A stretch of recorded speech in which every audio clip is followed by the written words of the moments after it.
আসসালামু আলাইকুম ইয়া রাহমাতুল্লাহ।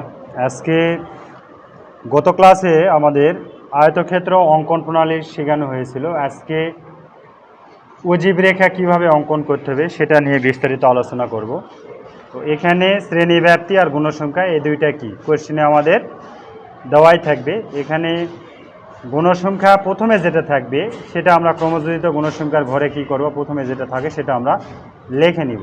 লেখার ফলে এটার সাথে এটা আমরা কি করব, যোগ করব। 8 আর 6 হবে 14, 14 আর 10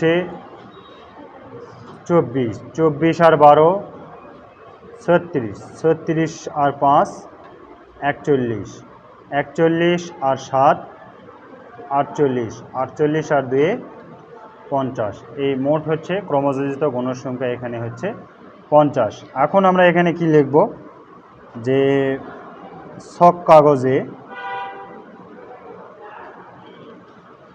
ও এক্স বরাবর শ্রেণী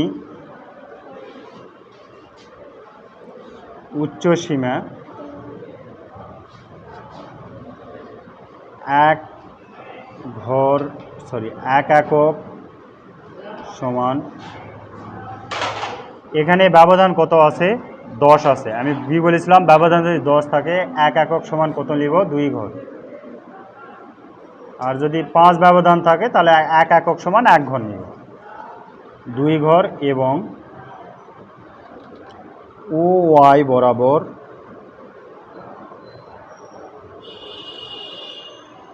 ক্রমযোজিত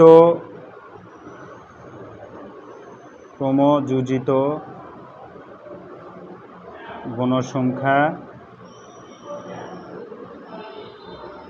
এক একক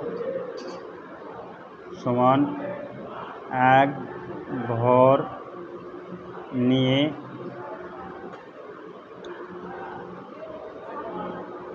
অজীব রেখা অঙ্কন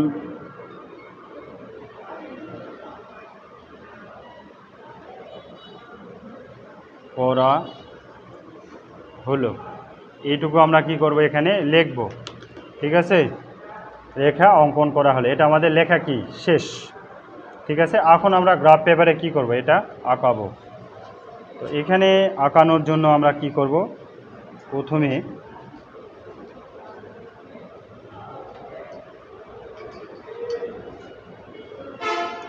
এ বরাবর আমরা কি করব, এখানে টেনে নিব।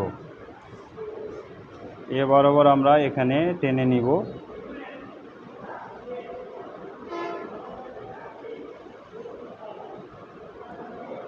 এ বরাবর টেনে নিব।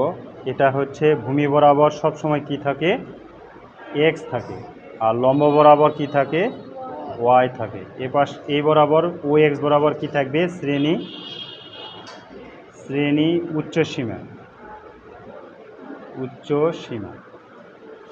আর ও ওয়াই বরাবর কি থাকবে, ক্রমযোজিত গুণসংখ্যা।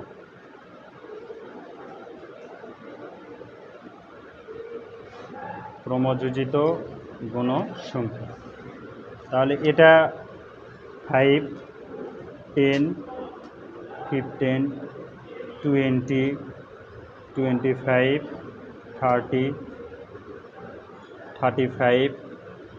40, 45, 50 এই পর্যন্ত কি করলাম, আমরা লিখে নিলাম। এখন ও ওয়াই থেকে প্রথম ঘরটা আমাদের কি হয়, পাঁচ কাটার চিহ্ন দিতে হয়। তো আমরা এখানে কি দেখব, প্রথমে কত আছে, উচ্চ সীমাগুলো আমরা লিখে নিব। এখানে উচ্চ সীমা কত, উচ্চ সীমা মানে বড় যেটা সব শেষে যেটা আছে সেটা কত আছে, 40, তারপরে আছে 50, তারপরে 60, 70, 80, 90, 100 এই পর্যন্ত আমাদের কি শ্রেণী উচ্চ সীমাগুলো আমরা কি বসাই দিলাম। প্রথমে কত আছে, এখানে 6 ঘর আছে। তো এখানে আমাদের এই যে 6 ঘর চলে গেছে। তারপরে কত হবে, 14, তাহলে এখানে 10, এখানে হচ্ছে 14, তারপরে কত আছে, 24, 24 যদি আসে এই ঘরে হবে 24, 24, তারপরে আছে 36, তাহলে 35 একে 36, তারপরে কত আছে 41, তারপরে কত আছে 48, এখানে হচ্ছে 48, তারপরে আছে কত 50। ঠিক আছে, এরকম আমরা কি করব, এরকম খোঁটা দিয়ে দিই। তারপরে একটা কেন্দ্র থেকে আর একটা কেন্দ্র কি ধরব, স্কেল ধরব। এভাবে স্কেল ধরে আমরা কি করব, এক কেন্দ্র থেকে এক বিন্দু থেকে আর এক বিন্দু বা এক কেন্দ্র থেকে আর এক কেন্দ্র পর্যন্ত এভাবে স্কেল ধরে ধরে পয়েন্ট আকারে আমরা যোগ করে দিয়ে রেখা কি করে দিব, অঙ্কন করে দিব। এখান থেকে এই যে মাপগুলো নিচ্ছি, এই কর্নারগুলো একটু ভালো করে যোগ করে দিবে। যোগ করে দিলে কি, এই যে আমাদের এখানে যেটা আছে সেটা আমাদের অজীব রেখা কি অঙ্কন করা হয়ে গেছে। কি বুঝতে পারছো সবাই? ঠিক আছে, ধন্যবাদ।